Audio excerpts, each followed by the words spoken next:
don't want to invite dirty people into my brand new, beautiful home. That's what Lily told me over the phone. The way Lily spoke, it was as if she thought I had no common sense. Just because she's my son's wife doesn't give her the right to insult me like that. And my son is no better. Stay tuned for a mother-in-law's revenge. My name is Grace, and I'm 65 years old. My husband James is 5 years older than me. We live in a lovely house in the suburbs. Our home is filled with antiques and furniture you don't see much of these days, all inherited by my husband. Even at 70, James always says, "Leave it to me, I'll handle it."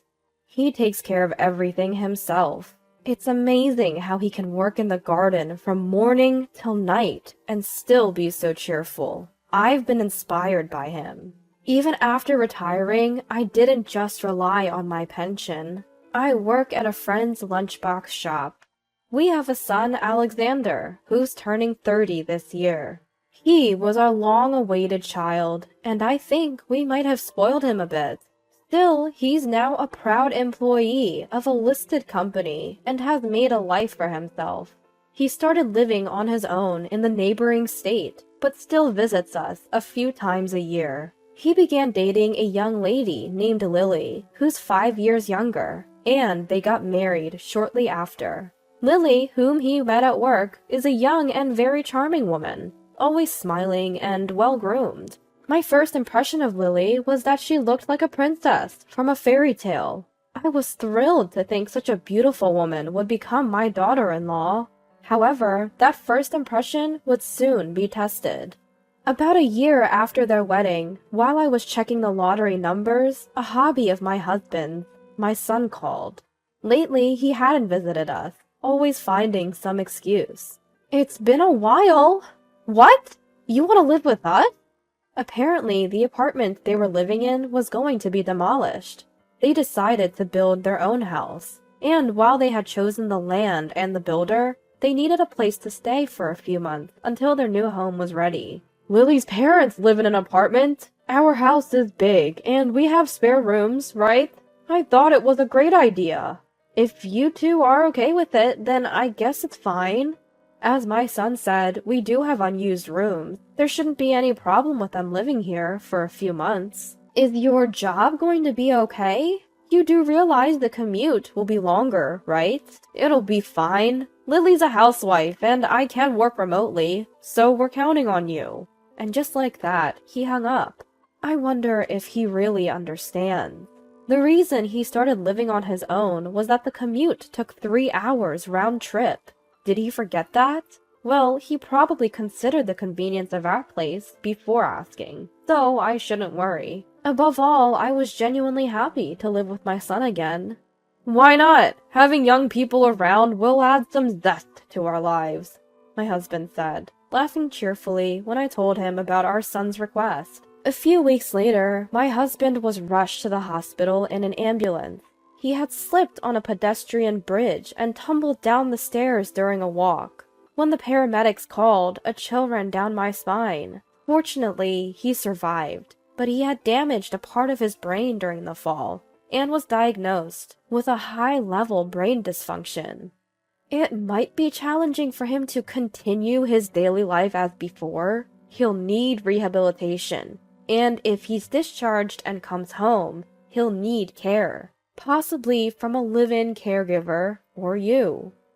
The doctor's words brought me to tears in front of someone else for the first time at this age. Given the current situation, I couldn't visit him often, which stressed me out. But when I did see my husband during the short visiting hours, he looked mostly the same. Despite his complaints about wanting to come home, I couldn't bear the thought of sending him to a nursing home. So I decided to bring him home once he was discharged.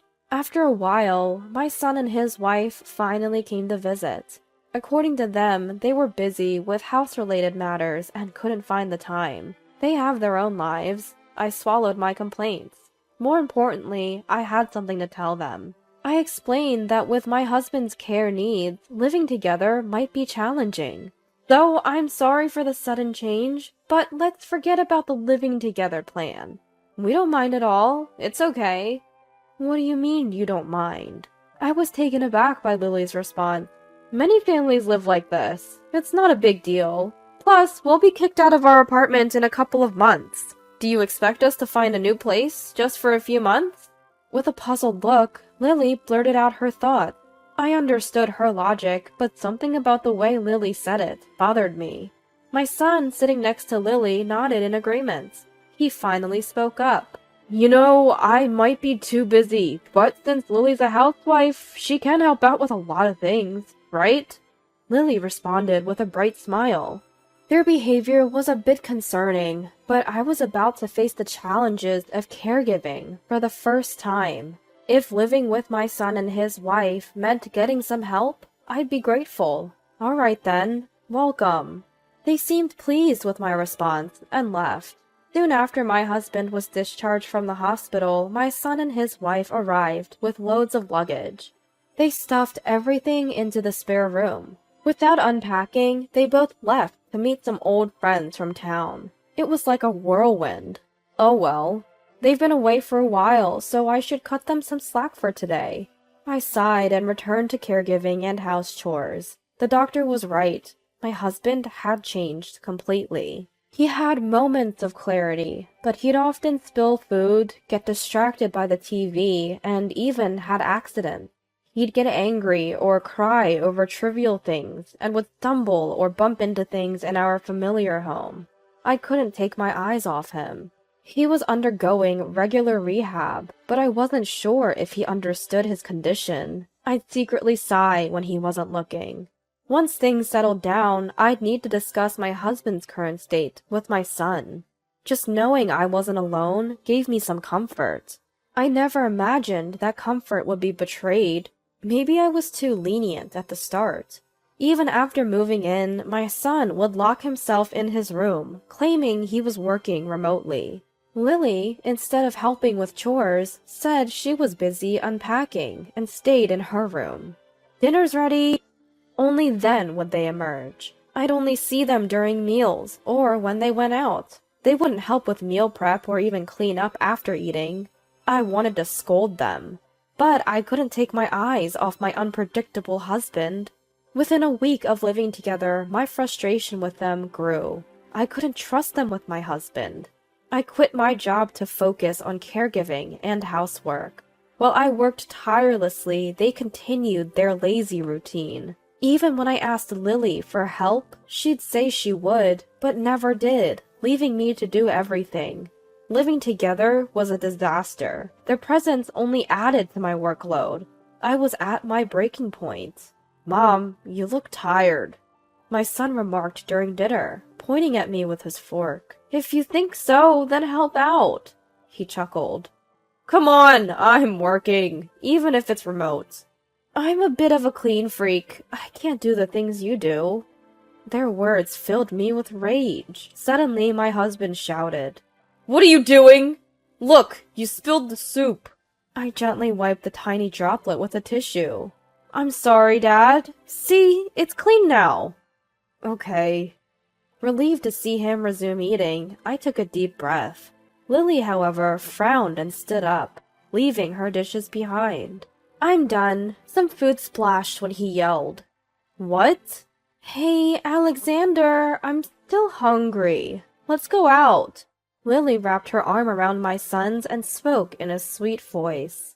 Without hesitation, my son stood up and said nonchalantly, Fine, we're going to grab some food then. Wait, what? How can you just decide that? Even as I tried to stop them, the two left without looking back. With the messy dinner for two left untouched, my husband beside me spoke softly. What a waste. It's so delicious. Hearing his words, she felt a lump in her throat. Every now and then, glimpses of the kind man she married would shine through. Each time it reaffirmed her love for him. Caring for her husband wasn't easy, but mentally he was still sharp as ever. You know, the lottery is coming up. Let's buy a ticket. Maybe we'll win more than $3 this year. At that, her husband laughed heartily. She wished to keep things as normal as possible for him. It had been a month since they started living together.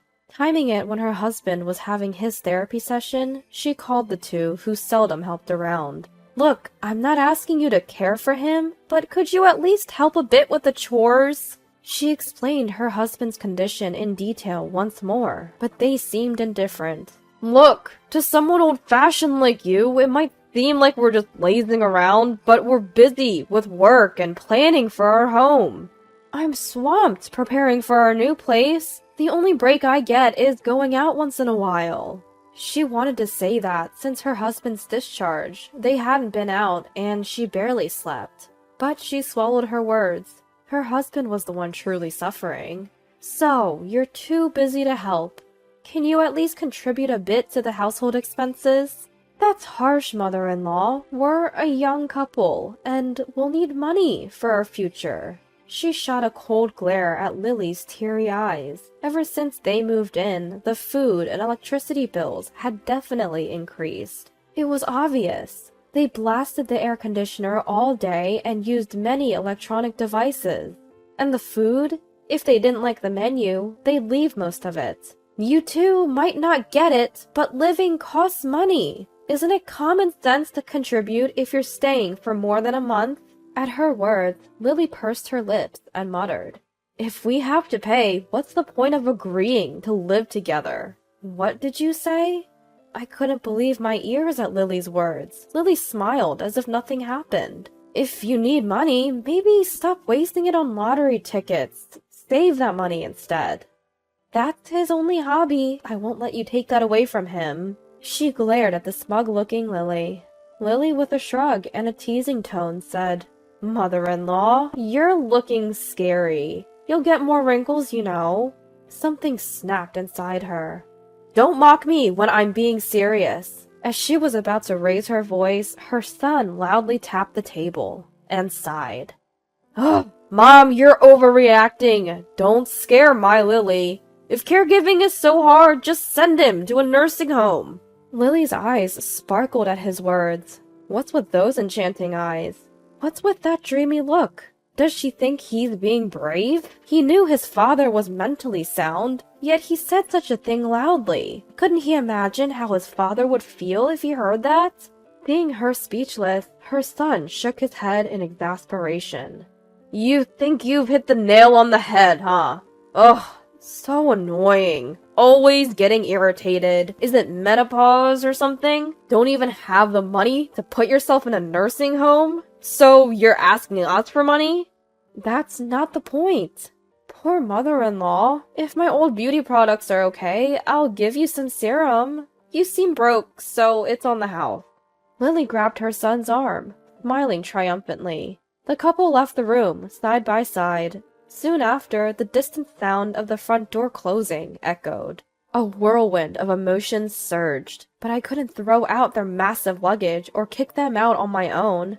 I decided never to live with them again, telling myself it's just a bit longer. 2 months later, they seemed to have settled into their new home and finally left. They never contributed to household chores or finances, but at least I was free from the immense stress. "Looking forward to your housewarming gift." I watched Lily wave with a blank expression. Honestly, I wasn't in the mood to celebrate for such a couple, but they probably expect something. They might invite us over to their new place at least once. Should we prepare something before they ask?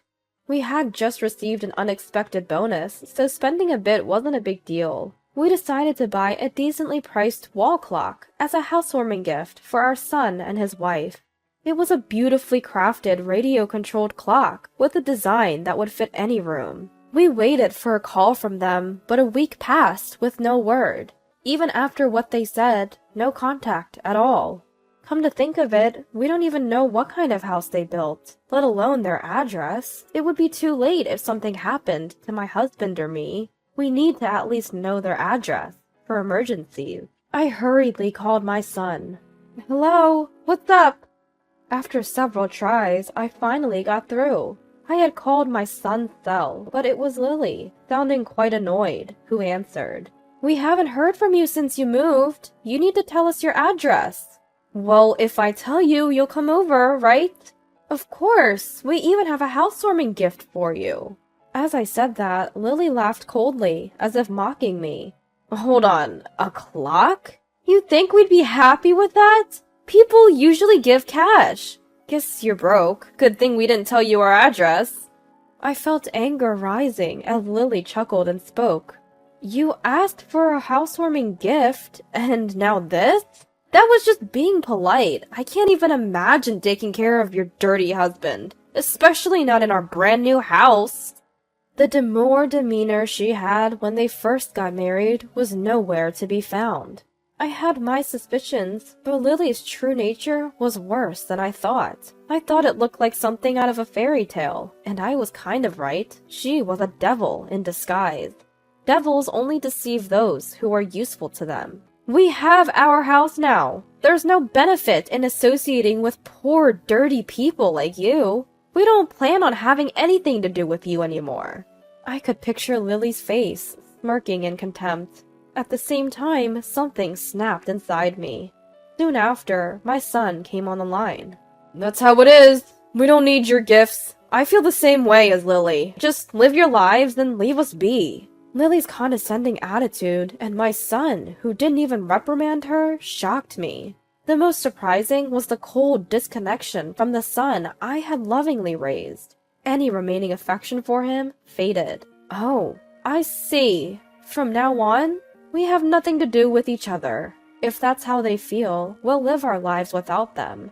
This house is too big for just the two of us. We had kept it thinking our son might live here, but its purpose is over. I hung up and started preparing for our future. Several years passed. I was enjoying tea in the living room when my phone rang. An unfamiliar number.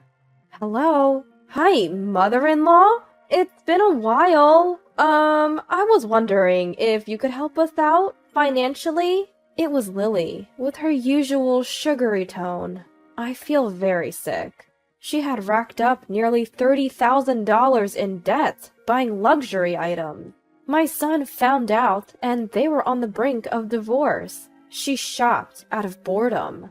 Why should I give money to someone like you? I asked my parents too, but we're still short. Remember those antiques and dresses you had? Can we sell those? You wouldn't want your dear son to get divorced, right?